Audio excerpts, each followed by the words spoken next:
Every spring, farmers play a high-stakes waiting game. Leaving early crop development to chance means risking weeks of crucial growth to freezing, unpredictable winter weather. We eliminate this vulnerability by moving those first critical weeks indoors. The solution is the Bio-Foundry, a decentralized, tightly controlled laboratory designed to fit into a compact 400-square-foot footprint. Inside this space, we execute a strict 6-week process known as the Elite Starter Protocol. Our goal is to cultivate cloned seedlings with physical and immunological defenses that far surpass anything grown from a direct-seeded plant. By decoupling early growth from the outdoor seasons, we manipulate the temporal axis of agriculture. This time-saving technique mathematically shaves 1 to 2 years off the timeline for perennial harvests and allows us to fit up to 3 separate growing cycles into a single annual season.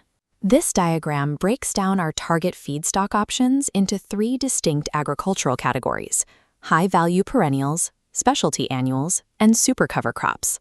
Starting on the left, the high-value perennials category targets crops like lavender and blueberries. Running these through the lab bypasses naturally slow germination, effectively subtracting up to 2 years from the time it takes to reach full commercial viability. In the center, we have specialty annuals. For crops like brassicas and gourmet tomatoes, starting indoors compresses their traditional timeline, allowing us to hit 3 distinct harvest markers before the weather turns. Finally, the supercover crops category focuses on soil health.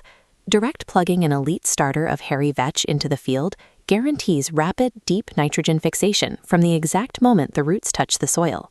Selecting the right crop from this matrix turns our lab work into a highly specific economic advantage, targeting the exact inefficiencies of traditional farming.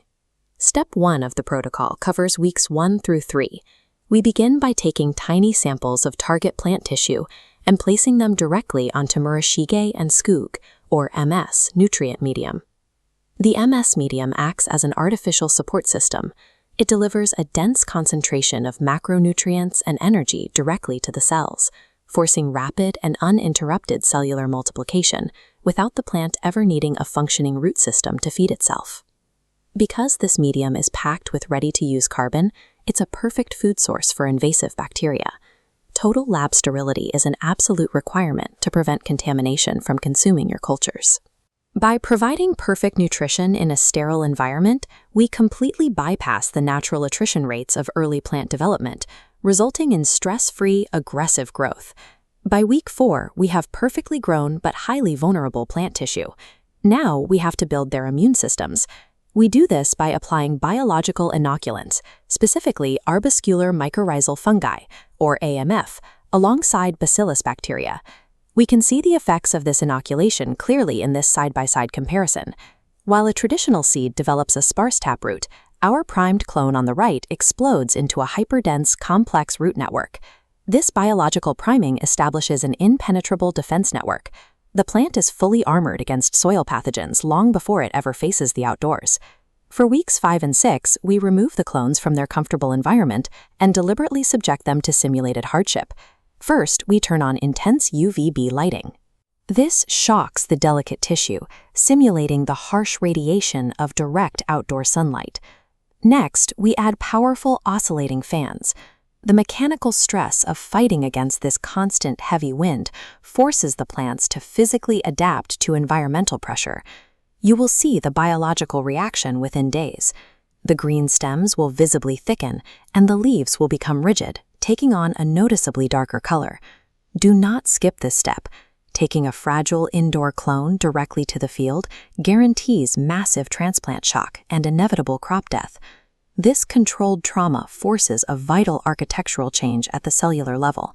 It turns a pampered laboratory specimen into a hardened, weather-resistant field survivor. At the end of 6 weeks, the Elite Starter Protocol is complete. You now possess a batch of highly resilient clones ready for the soil. This animated timeline shows the immediate field advantage. Because these clones are biologically standardized, they scale at the exact same rate, reaching identical height and ripening simultaneously. This perfect uniformity allows you to execute an efficient, rapid, single-pass mechanical harvest. Your immediate next step is to take these hardened starters out of the lab and transplant them directly into the spring fields. As the season closes, you will collect those perfectly predictable yields and feed them directly into the farm's two-stage refinery process. Mastering this early-stage temporal manipulation secures the harvest. It is the crucial first step in a closed-loop system that converts agricultural outputs into personal biofuel reserves and total regional independence.